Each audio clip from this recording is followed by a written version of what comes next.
بسم اللہ الرحمن الرحیم۔ مشکل میں کیا کرنا چاہیے؟ حضرت حذیفہ رضی اللہ تعالیٰ عنہ ارشاد فرماتے ہیں کہ نبی کریم صلی اللہ علیہ وآلہ وسلم کو جب کوئی سخت امر پیش آتا تھا تو نماز کی طرف فوراً متوجہ ہوتے تھے۔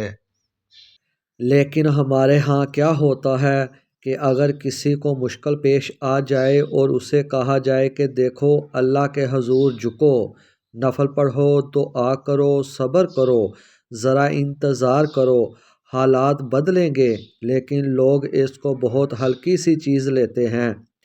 اس کے برعکس اگر کوئی من گھڑت طریقہ بتایا جائے کہ اتنا چلہ کاٹ لو، کیا اس طرح کوئی کام کر لو، تو اس پر راضی ہو جاتے ہیں کہ اب ٹھیک ہے۔ ہزاروں لاکھوں دفعہ ایک چیز پڑھنے کے لیے راضی ہیں، 2 نفل پڑھنے کے لیے تیار نہیں۔